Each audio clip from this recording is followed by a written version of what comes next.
be speaking about the sanctity of the marriage. The sanctity of the marriage. And that is where many people, including myself, even many years ago, that's where we have always gone wrong. Without that understanding of the sanctity and the mystery of the union that God has formed, we'll always have problems. Our brother has given us a few things, submission, many things we can do. They are all wonderful.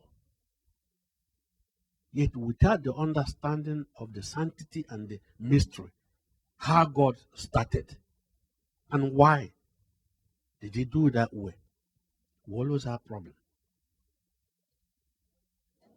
And what is actually marriage? He told us. Very simple. I'm not going to define that going. But what is sanctity? A sanctity, when you get that, let's make sure we pick that up right now. A sanctity is a sacredness. It is a holiness of life. Now, it is an indivisible. What is sanctity? What is sanctified? You cannot divide. It is actually that thing that cannot be violated.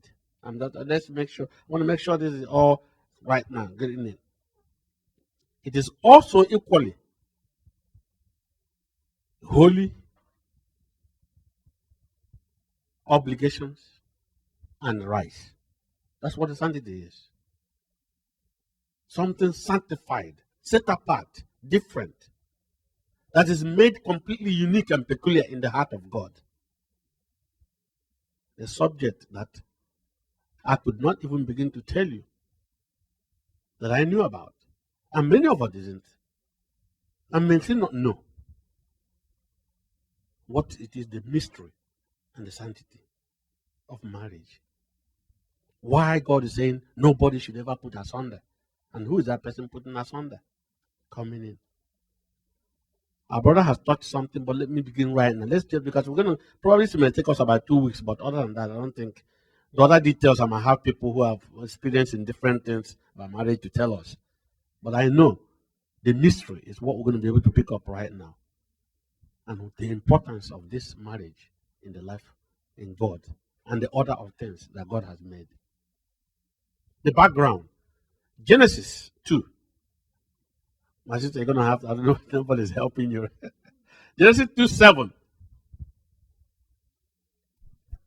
And the Lord formed man of the dust of the ground, and breathed into his nostrils the breath of life, and man became a living soul.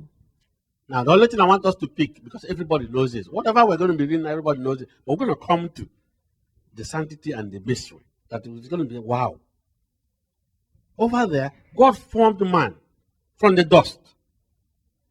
And if you look at Genesis 2:19, equally, God formed every beast and every fowl of the air from the ground. Now, he formed man from the dust, which is the ground. And that's why he told man, said, well, you must go back. By dust, you came out from dust, you must go back to that dust you came from. He formed man out of the dust. He formed every beast, everything that has breath.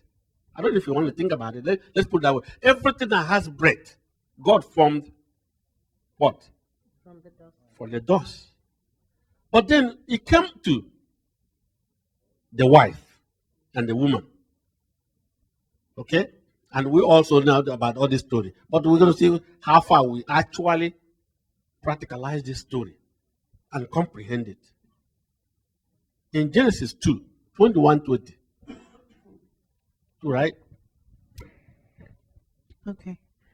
Genesis 2:21 and 22. And the Lord caused a deep sleep to fall upon Adam, and he slept. And he took one of his ribs, and closed up the flesh instead thereof. And the rib which the Lord God had taken from man made he a woman, and brought her unto the man. Now, why did God, have you ever asked yourself, why did God have to go through all these complications? No, let's stop one. Everything is from this dust. Look at the dust. Come on. Every beast, let's go from the ground. But when it came to this particular situation, the all-knowing God went through all sorts of problems and complications to form this woman from the rib of a man. That is an over-emphasis. Somebody making an over-emphasis in a statement. God is making that statement. He took the rib. He could have done it the other way. Why didn't he do it? But he wanted from the beginning to show us. He took the rib from the man and formed the woman. That does not make the woman inferior. Well, that's not what I'm talking about. But God knew. Why? Of what things? He said, I'm going to do it that way. Because people may not even understand. As time goes on, they will not understand what I'm talking about. And then he went on in verse 24 and said what? And our brother read that. Yes? You read it already anyway. Our brother read it. And he was saying this. He said, okay. A man should leave the wife, the father and the mother, right? And cleave to the wife. And they must be what? One flesh. One flesh. Let me tell you one thing. The biggest problem that is in this world, even among the Christians, even among the ministers, people who are the closest, is understanding what this oneness is all about. When God is talking about there shall be one. I don't know if you can comprehend what it means to be one. And believe me, I will have gone through life, marriage or whatever, without comprehending what it means to one. When God said, there shall be one flesh. Something that is one unit. But then, even before I get even to the oneness of it, let me ask you this.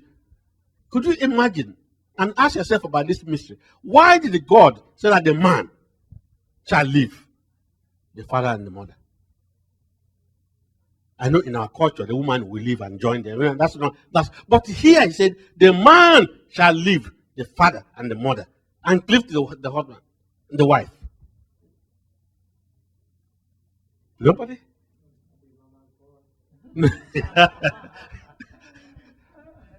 Now let me ask you this. Why? The guy didn't. Okay, you got it. Let me tell you one thing.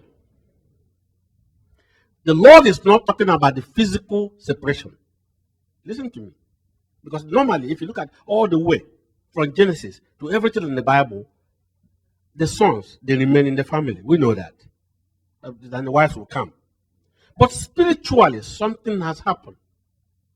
Beside God, there is nobody else that should ever come before a husband or a wife. In other words, that attachment and spiritual thing, do you know that most of the divisions and troubles that people have, do you know how many marriages are broken up because of mama and papa? And all these cousins and everybody all getting involved. Have you ever tried whenever you want to get married in your, you know, and you see everybody coming from the wood, everybody is an advisor, and everybody wants to, in fact, they will do everything. Even some they will swear. They will destroy this marriage. Why did the enemy get into them? You will not understand. They may rally around and accuse the woman of everything you can imagine in your life. Suddenly. And until you can establish that this thing is going to remain no matter what, they will never turn around. They'll continue. And that is one thing, the oneness. Separation spiritually. Not separation that you don't have anything to do with them, but there should not be anything that will come second to your wife. The only thing that should ever come first is God. And our brother was saying submission to God. The next is your wife or your husband. Anything else you allow, that is not what God is talking about. That's why he said the man should go ahead and just live spiritually and then cleave to the wife. And Adam recognized this. Let's go and that's why the problem. Adam recognizes in what? In verse 23. He said the same thing. Yes? And Adam said, "This is now bone of my bones and flesh of my flesh. She shall be called woman because she was taken out of man." Bone of my bone and flesh of my flesh. This is the only angle that we have problem. And up to now, most of us still do. The oneness, the indivisibility. That which cannot violate. The secretness of the marriage. The sanctity of it. Now let me ask you this. Because man, do you know that man or human beings, let me put it this way, human beings ordinarily are like mere animals. All they strive to is to satisfy themselves, the lust, the worldly things. That's what they strive to. And a lot of times, you know what they do? They glory and try to relish their new conquest. Are you understand what I'm saying? You know the new conquest because they always have another ground to conquer.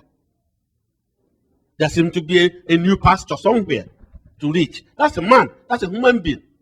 Almost void. Every human being without the Spirit of God is void. Just like you have a word in Genesis 1. What can you tell us about Genesis 1 to 3? That everything was void. Can you read it for us? Genesis 1 to 3. In the beginning, God created the heaven and the earth was without form and void, and darkness was upon the face of the deep, and the Spirit of God moved upon the face of the waters. And God said, "Let there be light." Let there be light. Let me tell you, I may say this. I don't know what contradiction it will be. That just about everyone who is married, except that marriage is anchored on the Lord, does not understand the mystery of marriage. I'm just saying it right now. You may say, does not understand what this oneness, this uniqueness, and sanctity of marriage is all about. And that's why we go all about human beings. We go all about trying to establish our own righteousness and holiness. And we're trying to, after all, we must do it this way. God is saying it this way. Who can do it? Then we develop the lazy mind of progression. Well, it's something we have to do. And then eventually God will have mercy and forgive us. And that is why God sent his only begotten son. Let's get it now. That's why let me ask you this. How many of us think, let's take pause right now and begin to think, if you have not thought about it before, and said oneness, my wife and I, or some of us who may marry, God will just bless us. We are one, indivisible, one person. Can anybody tell me that you spiked your nose? No, you cut off your nose to spark your what? Your face, right? Now think about you being one. Now, you take a needle and prick this very finger here. What's going to happen? It will bleed, right? But how many of us actually bleed? When we are actually walking in the direction that really puts another to pain. The love that our brother is talking about here in 1 Corinthians 13. How many of us would actually, I'm talking about those now, I'm talking about those God has touched now. How many of us would cut off the head so you can buy another one and put it back in? How many of us actually? Have you ever seen anybody who's willing to hurt himself or herself? No. I'm talking about the oneness. If you can catch what I'm talking about right now, you are one. Now, if you are one when you are one, can you hold any secret? No. One another. No, the oneness is where everything. I'm just trying to tell you right now. The oneness, if that is not understood, that mystery.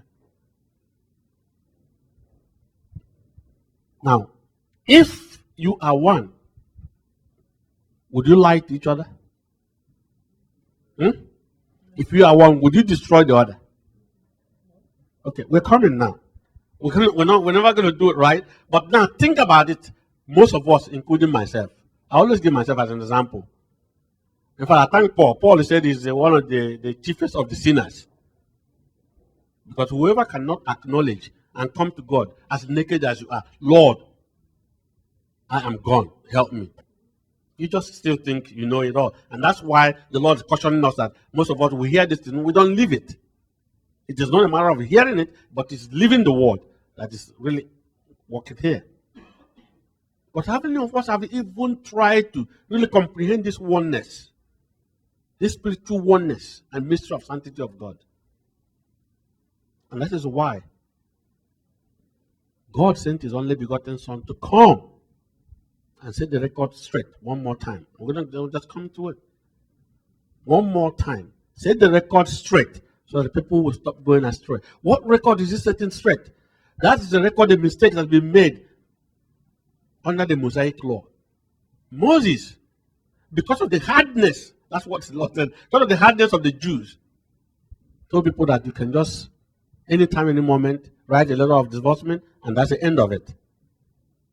But he came to correct that and said, it wasn't that. Read me Deuteronomy, please. 24:1. 24:1. When a man has taken a wife and married her, and it comes to pass that she find no favor in his eyes, because he has found some uncleanness in her, then let him write her a bill of divorcement, and give it in her hand, and send her out of his house. Okay, and then read me Matthew 5. 31 to 32. Matthew 5. Matthew 5:31 to 32. It has been said, whosoever shall put away his wife, let him give her a writing of divorcement. But I say unto you, that whosoever shall put away his wife, saving for the cause of fornication, causeth her to commit adultery. And whosoever shall marry her that is divorced, commits adultery. Okay, now read me Matthew 19, please. 3 to 8. The Pharisees also came unto him, tempting him and saying unto him, is it lawful for a man to put away his wife for every cause? And he answered and said unto them, have you not read that he which made them at the beginning made them male and female? And said, for this cause shall a man leave father and mother, and shall cleave to his wife, and they two shall be one flesh? Wherefore they are no more two, but one flesh. What therefore God has joined together, let not man put asunder. They say unto him, why did Moses then command to give a writing of divorcement, and to put her away? He saith unto them, Moses, because of the hardness of your hearts, suffered you to put away your wives, but from the beginning it was not so. From the beginning, it was not so. Now, what Christ is saying, is there any contradiction to the Old Testament? Does anybody see any contradiction? He said, he came to God, he said, he went back all the way to the same Genesis 2:24, where God said, they are one, and there should be one there. Now, to run this, because I want to make sure that we get something before, maybe in the next 15 minutes, because there are other things we need to do before we go home. Now, this standard that is set down, Christ has come and given us this standard. Is this a new standard? Yeah. It's a new standard, right? Yeah. It's the same standard. It's the same standard. There's no difference. There is nothing you can find in the New Testament that I will show you, or let me put it this way. There is nothing you can find in the New Testament that will contradict the Old. The true Old that God has given. That's why, if you look at Matthew 5:17, he said, Christ came not to destroy the law, but he came to fulfill that which is the law of God. Because he came to correct and say, you people are going astray. That's not the way it's supposed to be. Because if you leave human beings, they will come up with their own doctrine and righteousness. And they will come up with their own terminology. Oh, no. I don't want to get into terminology right now. Terminology and flawed logic of saying, oh, we're supposed to do it this way. After all, that's the way. And God said, your righteousness is like filthy rag. There's nothing you can do. And a lot of times, human beings will want to use that as an excuse. But those Who are these people that Christ is talking about? Those who are now the called of God. God bless you. You and I. The very moment, anytime, any moment, forget about the past or whatever has happened in your life. But when God has given you that opportunity and privilege to open your eyes and remove the scales off your eyes and say, wow, I now understand this thing. Then he tells you, if you don't do it, you're on the curse. I let everybody make sure we just understand this right now. That's why the apostles who were screaming and said, oh, come on, master, who can do this thing? If this is the case with the woman, we don't want to even talk about it anymore. And Christ said what?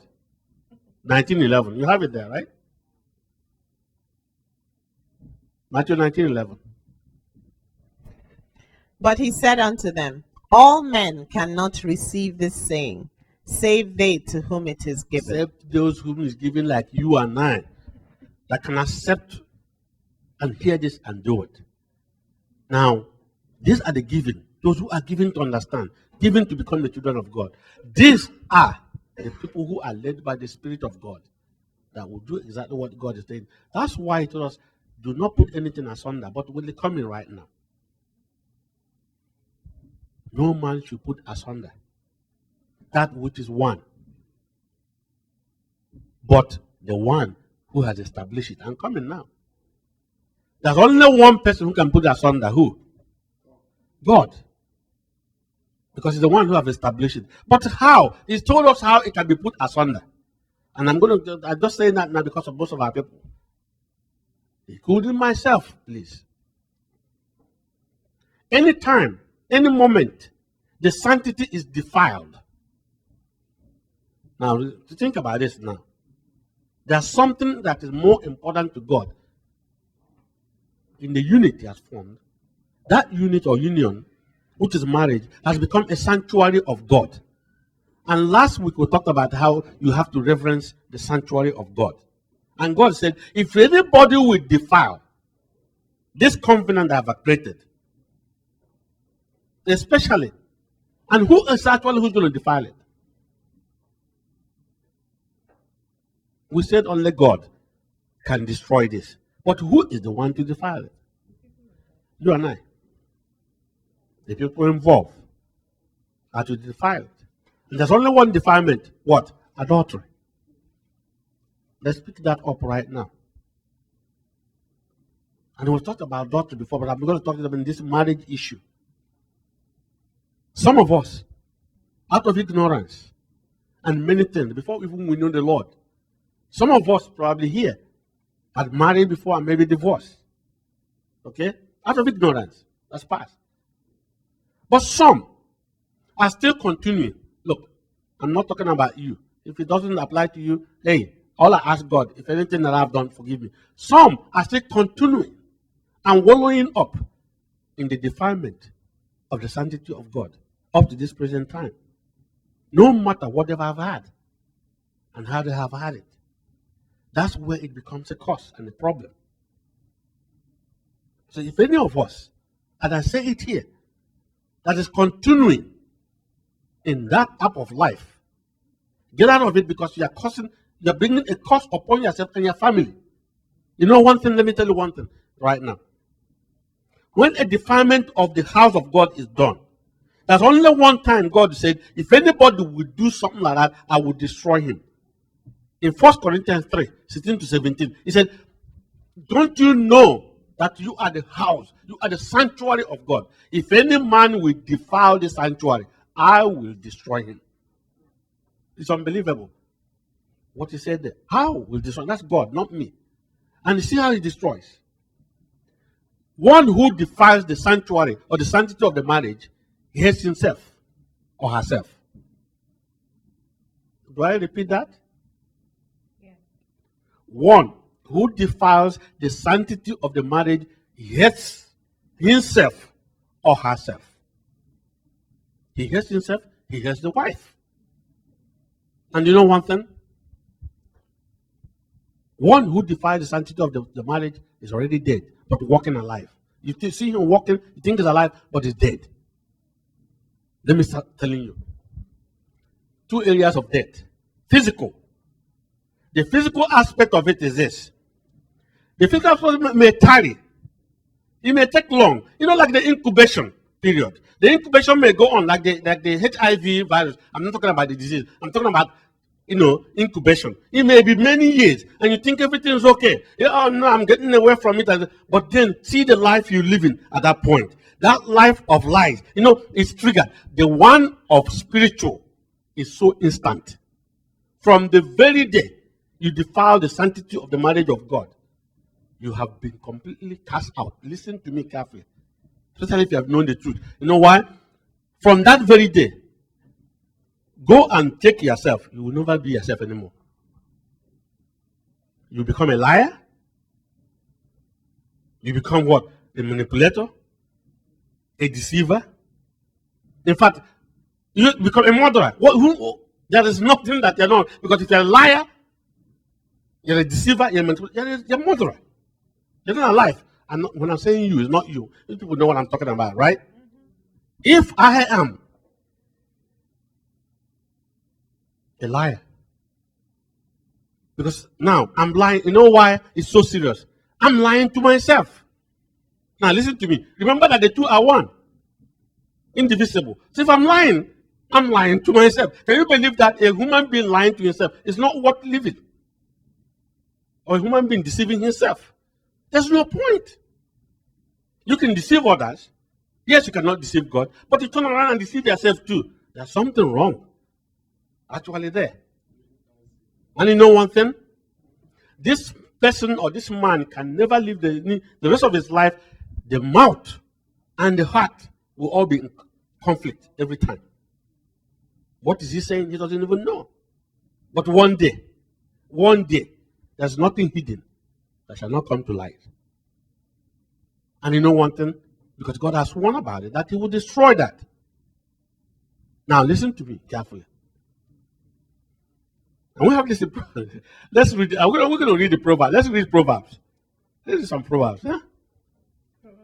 Proverbs 5. Read the whole thing. You're going to be doing reading today, my dear.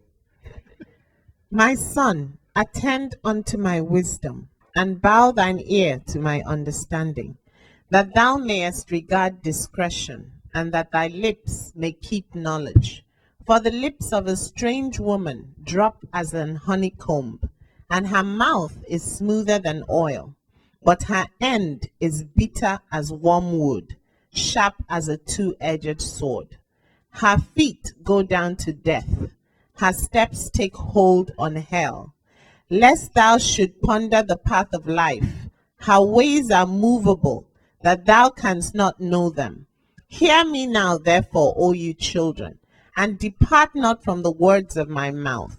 Remove thy way far from her, and come not nigh the door of her house, lest thou give thy honor unto others, and thy years unto the cruel. Lest strangers be filled with thy wealth, and thy labors be in the house of a stranger.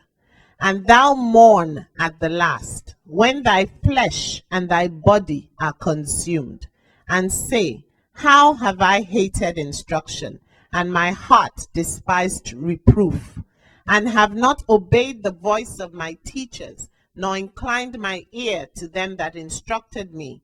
I was almost in all evil in the midst of the congregation and assembly. Drink water out of thine own cistern, and running waters out of thine own well, lest thy fountains be dispersed abroad, and rivers of waters in the streets. Let them be only thine own, and not strangers with thee. Let thy fountain be blessed, and rejoice with the wife of thy youth. Let her be as the loving hind and pleasant roe. Let her breasts satisfy thee at all times, and be thou ravished always with her love. And why wilt thou, my son, be ravished with a strange woman, and embrace the bosom of a stranger? For the ways of man are before the eyes of the Lord, and he pondereth all his goings. His own iniquities shall take the wicked himself, and he shall be holden with the cords of his sins. He shall die without instruction, and in the greatness of his folly he shall go astray. We shall go astray. I don't know if I can even begin to point one by one what Solomon is talking about in the Proverbs. Even your own wealth is in the house of a stranger. Your life is consumed.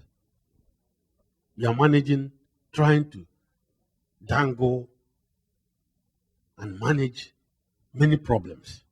You know that when somebody, you see, I'm talking about from now. Please, everybody, listen to me. If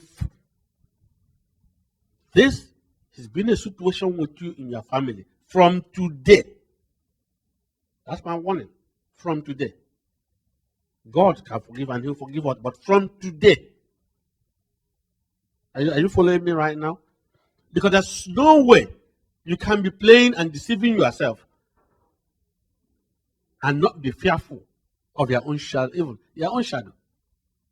Did you know that when somebody is doing something that's contradictory to the wife and contradictory to the husband or in the family, that even your mere shadow, you will run?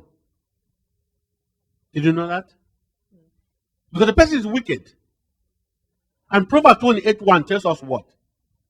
That the wicked flees when nobody's even pursuing him. It does happen. There is nothing that can give you peace beyond anything. When you look back and you look everywhere and nobody can find something behind you, that nothing will happen, that your wife one day say, because I can tell if she doesn't say, God is saying every day, And otherwise, our meeting as we're meeting now is all in vain. God is looking for just very few people who can understand and live that. And then, by the way, when we boast and talk about the things, this and that, what do I would do, we forget that. We are looking at the vanity of our conquest. Vanity of vanity. Solomon himself with almost 1,000 women. After all, the man cried unto death. He cried to his grave. Vanity. I didn't know that was all the things were waste of time. Because what did he achieve? Nothing. Other than headache and trouble. Now, read us Proverbs, please. 6:23-32. Proverbs 6:23. For the commandment is a lamp, and the law is light, and reproofs of instruction are the way of life, to keep thee from the evil woman, from the flattery of the tongue of a strange woman. Lust not after her beauty in thine heart, neither let her take thee with her eyelids. For by means of a whorish woman a man is brought to a piece of bread. And the adulteress will hunt for the precious life. Can a man take fire in his bosom and his clothes not be burned? Can one go upon hot coals and his feet not be burned? So he that goeth in to his neighbor's wife, whosoever toucheth her shall not be innocent. Men do not despise a thief if he steals to satisfy his soul when he is hungry.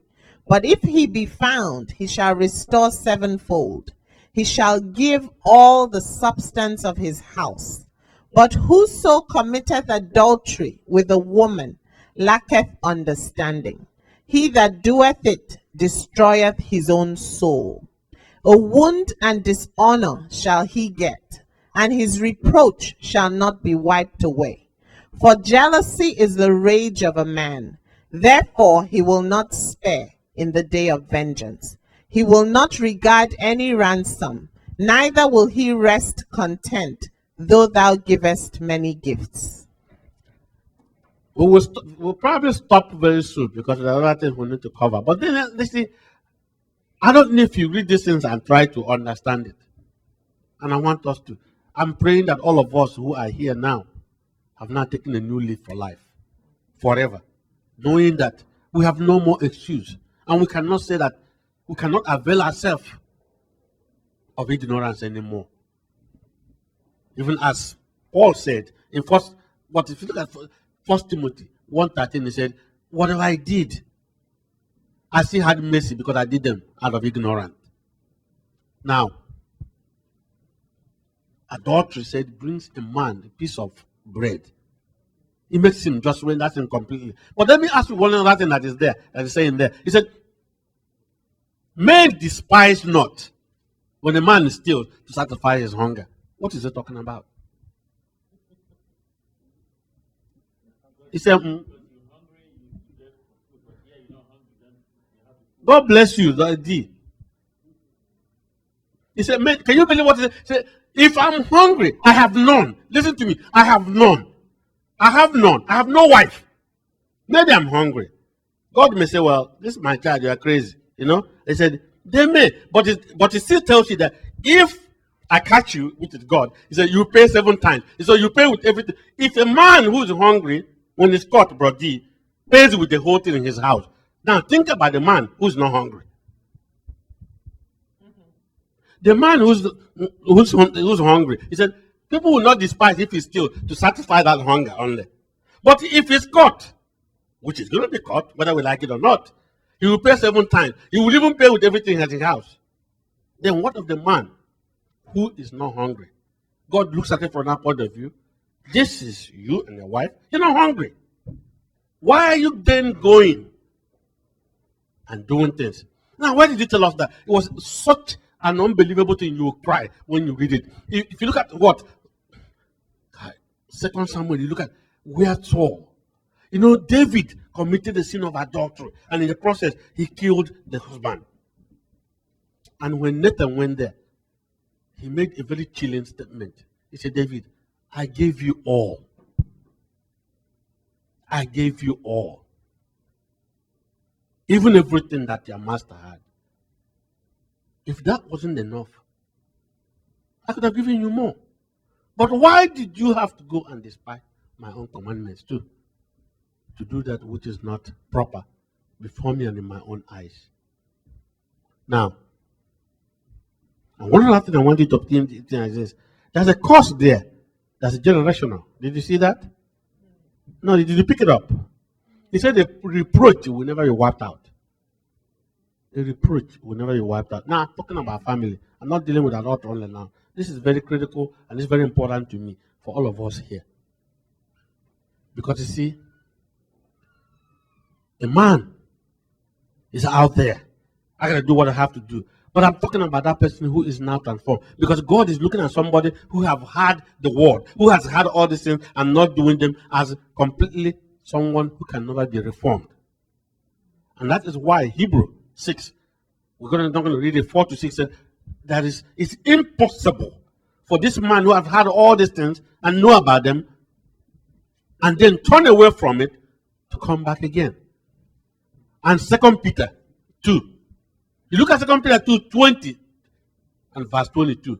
That's why he was making the comment that the dog has come back to his own vomit again. After you have been washed, after you have been cleaned, the pig has come back again into the same thing. Then, therefore, there is no hope for the pig going in at all. For us, who have been hearing this thing for the longest time now, that God would be so merciful to teach us. I'm just telling you, to teach us. I said, this is a way. This is a way of life. Get out. But we still want to go back into destruction. The ways of man is destruction. And today, even though we're going to go into hard times, how to deal with things according to the word of the Lord. Because that's one thing I want to tell you. In any broken home, God is not there. I just want to let you know. So this is, I'm telling you, I didn't know, but I just know that from every indication, if God is found there in the house and we operate, do you want to make a heaven out of your home in this life? If you want to, go according to what God has laid down and see what will happen. You will see heaven on this earth. But contrary to it, no. It's not going to work. And there will be trouble. So I will end here because of many other things we have so we can close. And we'll continue with this next time. But my prayer, it looks like it's been harder than just be talking. My prayer to all of us is that God will give us that spirit, ever abiding spirit, to understand and begin from now and say, Lord, we now know and we are sorry. And whatever it is from now on, watch us now. We vow we are for you. And if any of us is still wallowing up in destruction today, that's the name of this ministry. That's the name he gave me in 2004. I was showing it to Gomma. Today, the name of the ministry, he gave everything. How it's going to work, whatever we are doing, where the headquarters, everything he gave. Today, he said, when you hear the word of God, do not, what? Do not harden your heart as in the times of rebellion. This is the time now for us to mend ways and say, Father, you gave us the opportunity to even to be alive today. To receive this from you again, help us that we may live the life you want us. And the Lord God will bless all of you in the name of Jesus Christ. Amen.